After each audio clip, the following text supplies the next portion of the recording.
Ditertawakan Inter Milan, Barca alihkan perhatian ke jebolan Piala Dunia Indonesia. Intip ranking apik penggawa timnas Indonesia di Eropa di zona liga tertinggi Eropa. Dari timnas, jelang tampil Piala Asia, ada janji manis Kurniawan Dwi Yulianto selaku pelatih.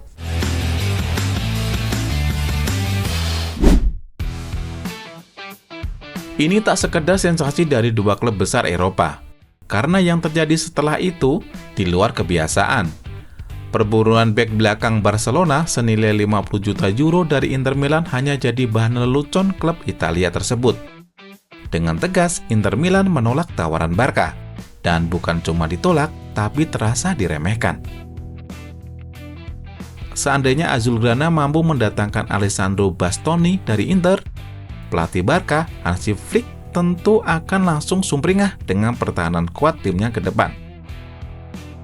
Namun, sikap Inter Milan tersebut menjadikan manajemen klub Katalan itu segera banting setir dari tanah Italia. Di titik itu, semuanya berubah. Secara mengejutkan, berdasarkan laporan dari Football Espana, target El Barca kini beralih kepada bek muda berbakat milik klub lokal Real Sociedad, John Martin. Bek muda 20 tahun ini memiliki kemiripan dengan Alessandro Bastoni, sama-sama memiliki spesialis kaki kiri.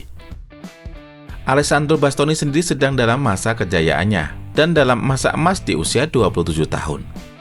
Sociedad sendiri dikabarkan bersedia melepas John Martin dengan syarat Barca harus menebus klausul pelepasannya yang senilai 50 juta euro. Nilai tersebut dianggap sepadan dengan perkembangan bek muda yang sudah membela timnas Spanyol sejak kelompok umur 16 tahun.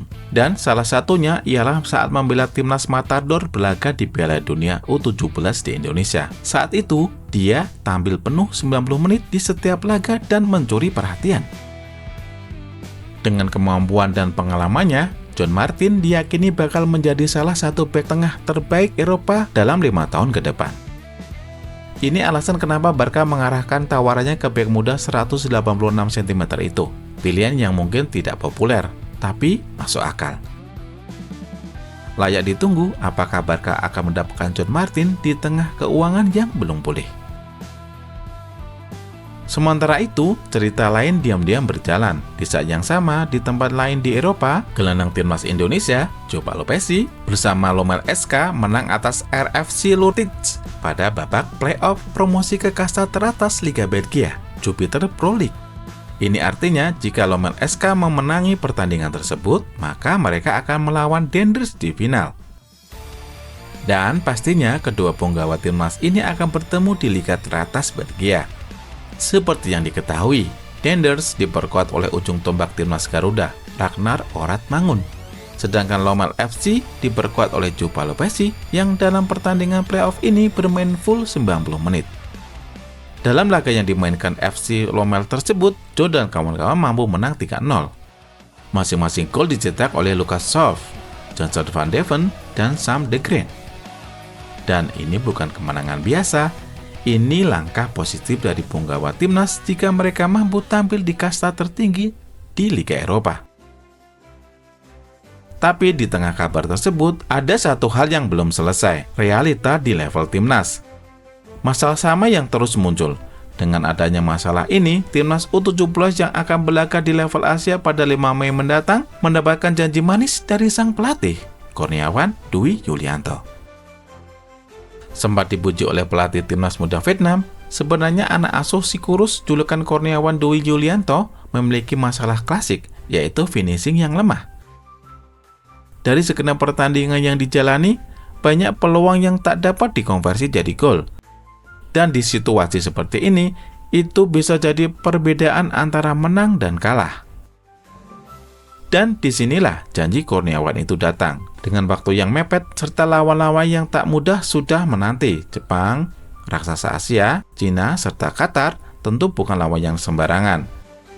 Karena yang dihadapi bukan tim biasa. Selain permainan mereka bagus dan rapi, stamina dan fisik mereka lebih kuat dibandingkan timnas muda Indonesia.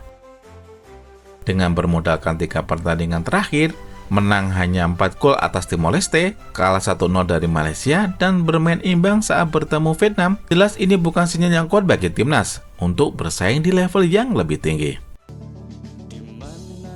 Maka janji Kurniawan selaku pelatih ingin membenahi kekurangan-kekurangan itu dan mempertajam lini serang, serta memperbaiki finishing anak asuhnya. Semua cerita ini sebenarnya dalam satu titik yang sama. Gambarannya jelas, Barca tidak ingin ditertawakan begitu saja oleh Inter Milan. Tak dapat back incaran, talenta muda juga bisa jadi opsi yang jauh realistis di saat keuangan klub belum sepenuhnya sehat. Di sisi lain, pemain Indonesia di Eropa bisa reuni dalam satu kasta tertinggi di Liga Eropa. Dan Kurniawan Julianto harus mampu membuktikan janjinya dalam serangkaian kegagalan selama ini. Sekarang, pertanyaannya bukan lagi apakah Indonesia bisa bersaing, tapi seberapa cepat semua ini berubah menjadi kenyataan. Karena harus diakui, semua lawan timnas di Asia bukan level yang mudah untuk dikalahkan.